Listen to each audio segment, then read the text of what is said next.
Hey, what's going on, everybody? Welcome back. In this video, we are looking at the NBA slate for Thursday. We have a three-game slate on tap for tomorrow night. I'm recording this Wednesday evening. It's almost 11:30 East Coast time.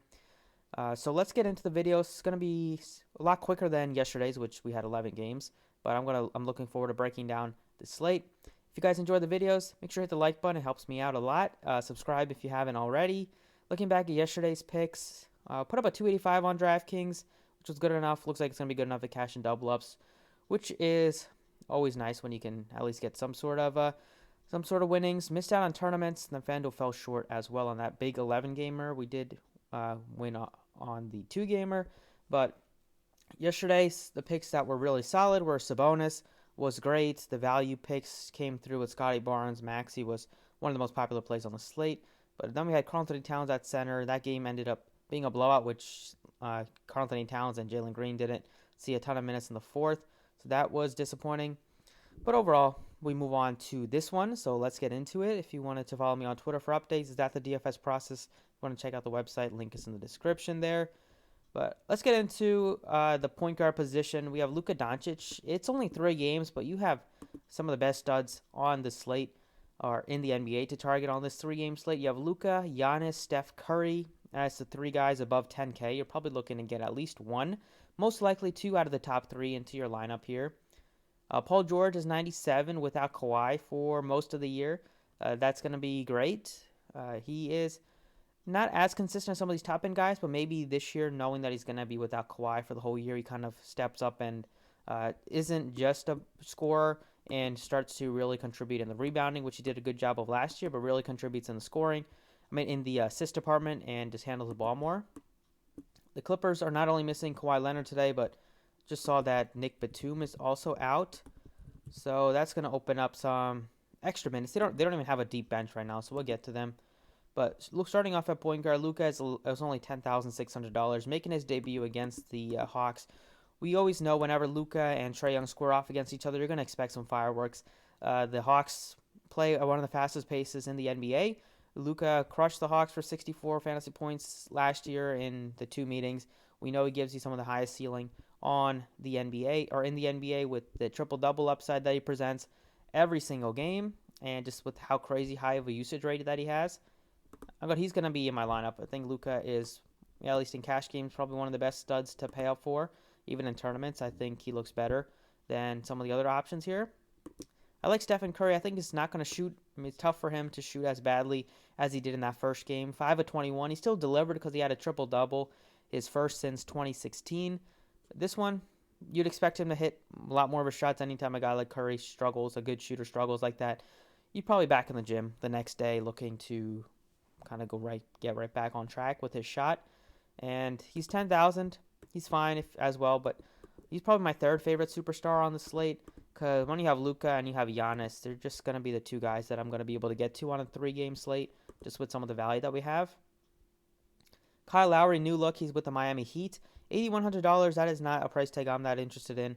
I would probably find the extra 1,000 to get up to Trae Young if I could, or just pay down a little bit. I think Young is fine. He's going up against Luka. We all know those guys picked in the same draft, picked within a couple pieces. Trae Young also has done very well did well against the Mavs last year, and we all know what he did against the Sixers in the playoffs, leading them to the Eastern Conference Finals.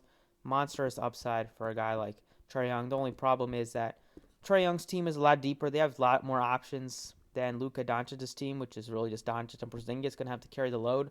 But on the Hawks, you have Trae Young. Then you have a bunch of role players that will just take some usage and some shots. Like Collins is there. You have Bogdanovich. Reddish is healthy. Hunter's healthy. Just so many guys. They even brought in DeLon Wright for some reason. So any 7,000, that is probably one guy that you can just X out of your player pool. I have no interest at that price tag. He's not even going to start. Reggie Jackson is 67. He's all right. I'll probably go down to like Drew Holiday, who's probable for this game. I know people will probably not go back to him because if they played in that first game, they're going to be pissed at him for ruining their lineup, and he's probably going to come in a lot lower owned. But you're getting a guy like Drew Holiday at only $6,500. That price tag is just too cheap. So he makes a lot of sense. One of the best point per dollar plays at the point guard position. In the $5,000 to $6,000 range, I like Jordan Poole. he struggled in the first half, but then we kind of saw why he was so popular in the preseason and why he was so chalk in that first game. He just came out in the second half and just lit it up and finished with like solid 30 fantasy points and finished with a decent shooting night, 8 of 18, 4-11 from distance. He's gonna when you had and he only played 25 minutes as well. When guys like Green and Wiggins were on a minutes limit in that first game, Kerr said they might be on a limit for at least a few games. So I think Poole makes some sense at 55. Bledsoe at 6,000. I know the Clippers are a little bit banged up and they don't have, Kawhi. They don't have some of their other role players. I just don't want to play Bledsoe. I just never really want to play Bledsoe. You might have to consider him on FanDuel where he's only $4,500, but on DraftKings, I really have no interest there. I love Tyler Hero. Him and Poole are my favorites in the 5K range. Hero is looking to have a big third year. He struggled in his sophomore year. I thought he was going to take a big leap forward. He was great in his rookie year. We saw the comments that he made a couple of weeks ago saying that he belongs in the same category as Luka and John Moran and some of the other young studs. Now, he's going to have to prove that. Nobody believes him when he said that. He's going to have to come out and prove it. He did ball out in the preseason if you paid any attention. He was super efficient from the floor, and he was running the backup point guard minutes. They don't have Kendrick Nunn anymore. He's with the Lakers. So Tyler Hero's minutes are very solid, and he's going to get a ton of usage in those minutes playing backup point guard. And for Kyle Lowry, he's going to have a lot of minutes without Butler and without Lowry on the floor. And the value pieces here, like Damian Lee is fine as the sixth man. I like Brunson. He played well for the Mavs last year, and Carlisle really does like him. He played decent in the preseason as well, and he's only 35, so he makes a lot of sense as just a cheap value piece at point guard. He played some more minutes in the first game because Holiday didn't play the second half. I probably like Brunson more than him, or maybe even like Gabe Vincent, just because the Heat don't have that many bodies on the bench. And that's it. So moving on to shooting guard, position that is not as deep. It doesn't have that many pieces to talk about. Like point guard is absolutely loaded, so you're probably going to want to pay up here. Shooting guard, you're probably going to look to pay down a little bit, get some value here. Some of the same guys I mentioned, like Jordan Poole, Tyler Hero, some of my favorite pieces to target. You have Grayson Allen, who had 6 assists in the second half. I think all of them might have come in the second half, or maybe 5 of the 6. But he did get 10 shots off, which is great. All of them were 3-pointers.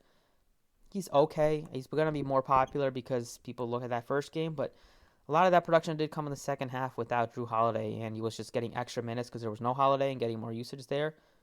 So him and Connaughton's almost the same price tag. For some reason, Connaughton has the 1 next to his name, and Grayson Allen has the 29 in green, even though they're both the same position, which makes no sense. But just for that reason, you expect Grayson Allen to get more ownership, so you could lean to Connaughton. He gets a lot of minutes for Budenholzer off the bench. Reddish is only 39. He's in play for me as a value piece on this 3-gamer. I like Brunson once again. Max Strus. Luke Kennard, I like him, especially without Batum. He's going to be pretty safe in getting minutes off the bench. He might even be the 6th man in this game at least without Batum there. And Justice Winslow, we'll get to him at small forward, but he could see some more minutes today on the slate without Batum here. Right now I'm going to go ahead and plug in probably Tyler Hero to start. Small forward, you have Paul George at 97. You can save $1,400 and go to Jimmy Butler. I might do the savings between the two. I think Butler looks fine. He's also a guy that's a little bit frustrating roster as fantasy because some games he's just passive and now that he does have Lowry playing with him, and maybe if Tyler Hero comes off the bench or comes in hot off the bench, that he just might not shoot a lot. Whereas Paul George, he's going to shoot a ton. Both guys are viable. I don't think either of those are must plays because I'm looking to pay up for some studs like the top end guys, and then I'll be able to plug in some value pieces here. But for me, at the position at small forward, if you wanted to pay down, it's like Connaughton is fine. Maybe you can look to like Terrence Mann at 45. He's going to have a pretty big role for them this year until Kawhi Leonard is back at the end of the year. Jordan Nwora is only 37. You can get him at small forward, which is pretty nice. And then you have Justice Winslow at 34. He even played some small ball center in the preseason. If you watch some of the games or just looked at some of these blurbs here, so that's a pretty good sign. He does give you some good point per minute upside, just because he contributes in points, rebounds, assists, a decent defender as well. Like one of these games, he had 4, 7, 4, and a block.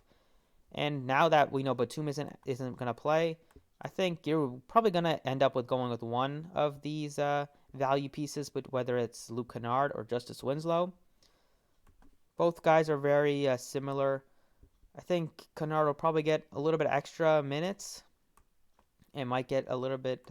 He's just a better shooter than Winslow, so you might want to go with Kennard. But both guys, you could even get both guys into your lineup. I really have no problem with that. Power forward, Giannis is 10-3. Then we have Draymond. I probably like Collins a little bit more than Draymond. Porzingis is here at 71. Probably like Giannis and Porzingis and Collins and Draymond. The 5K range, 53 for Finney Smith is a little bit tough for me to pay up for. I think Morris looks fine at 51. Bielitsa played very well off the bench. He might be pretty popular on this one, but his price tag did come up, and I don't think he'll shoot 6 or 7 again. I'll probably go with like Nawara, whose price tag went up a little bit, but he's still a good value piece because there's still no Bobby Portis, there's still no Rodney Hood, so Nawara is gonna get good minutes off the bench, and there's reason to give him minutes because he does produce. He was hitting the threes, and he was getting rebounds. He had some couple, I think he had a block, or he had a steal at least. A good, decent defensive player, and they're going to need some size out there against the Miami Heat. So they could play Nwora and Giannis a lot if they wanted to go some small ball with Giannis at the 5. Nwora fits in perfectly at the 4. Moving on to center, this position, you could play Giannis here at center. Normally I wouldn't like to do that because I would like to occupy my center for a true center. But when you only have Bam Adebayo as basically the only reasonable guy besides like Capella, but Capella was battling an Achilles, and his minutes might not be super high right out of the gate. And this team is going to be a little bit frustrating until like they decide to hold some of these guys out for rest, or if one of them ends up getting injured. They just have too many bodies right now that, besides a few guys that you're confident in, they just might just play like 10 guys a lot of minutes, which isn't going to be fun. Besides Trae Young, who's going to play his minutes, and Collins. I think Collins looks a little bit better at $6,800. If you wanted to go with the value piece, that would be Brook Lopez. Zubats is fine at 5K. He looks a lot better on FanDuel, though. So for now, I don't mind going with Giannis at center. I mean, if you wanted to take a shot on Looney, you could. He's not going to get any sort of ownership on a 3-gamer, but will play Zubats some decent minutes, and Looney will match up with him. So these are 5 guys that I think look great to start your build with. And then looking at the guard position once again, if you wanted to, we got 2 out of the top 3 studs here. It still leaves you with enough to pay off for another stud if you wanted to. But for me, I'm going to go ahead and plug in Jordan Poole. Just do a little bit of a mid-range play here. I think he's going to be safe in terms of at least like 20 fantasy points, which isn't great at 55, but that's pretty much going to be his floor unless he just shoots like 2 of like 15. You know he's going to get those shots off. Him and Curry are going to be jacking up the most shots on the team. Wiggins will get his once he gets back up to full minutes there, but Poole, I like the way he's looking. Super aggressive, and he's not afraid to take some shots. So we know after he hit that big shot, big 3, he came right back and shot a pretty bad shot, but at least he gives you some confidence at least he has confidence in himself to be able to take those shots. Last thing you want is a guy that's just afraid to shoot and just stands in the corner. Poole is not that guy. So that's about it for the DraftKings pieces. Let's touch on FanDuel. All right, on FanDuel here, point guard plays. No surprise, Luka Doncic is the most expensive player on at the position. Even on the slate, I think he's the most expensive. Or Giannis is a little bit more expensive. But a point guard, he's $1,000 more than Steph Curry. He is $1,400 more than Trae Young, which I do think is fine. Like, you got to have Luka the most expensive guy because normally, Curry had that triple-double. He's going to contribute in a lot more categories than Steph Curry on most nights. And then Trae Young is mainly just going to get you a ton of assists and a ton of points. Luka can at least get you some more rebounds there. So I'm going to side with Luka once again. I don't mind getting to 2 out of these top 3 guys. Drew Holiday 77. I like him more on DraftKings. Kyle Lowry looks a little bit better than 81, so he looks better on FanDuel here. I like Poole on both sites at 52. Going to be a solid option, I think. And DeLon Wright is 7K on DraftKings. He's 46 on FanDuel. So, wanted to play him on any site, you would play him on FanDuel. Another guy that's way cheaper than he is on DraftKings is Eric Bledsoe, who's only 45. He is never a fun player to roster, but every once in a blue moon, he's going to put up like 30 fantasy points. And then Brunson is 4K. He looks all right at that price tag. At shooting guard, Paul George is almost 10K. And then Jimmy Butler's 91. So I'm not that crazy about getting to either one of those guys at those price tags. I would probably side with Paul George, though, just because he's at least has a chance to have a monster game. Butler probably going to have to hope that he decides to shoot a lot and then he just gets a bunch of steals, which he definitely can do. For some of the value pieces here, you have Poole at $5,200. Like I mentioned, I think he looks like a great play. Reggie Jackson, starting point guard, he looks great at only $5,000. And then you have Kevin Huerter just signed the extension, bringing himself to $64 million in 4 years. And Tyler Hero's only $4,900. I like all of those guys. If you wanted to pay down at the position, I'll go Jordan Poole right now at that price tag. Small forward, Giannis is 11.3. I'll probably play him at power forward because you do have a lot of other pivots here. At small forward, it's a lot deeper than power forward right now. Speaking of a guy, is Tyler Hero. Like I mentioned him on both sites. He is too cheap on FanDuel at only 49. Gonna get the six-man role to himself this year. And backup point guard can get a lot of opportunity. Looking at some of the value pieces on the Clippers, Terrence Mann looks great at only $4,100.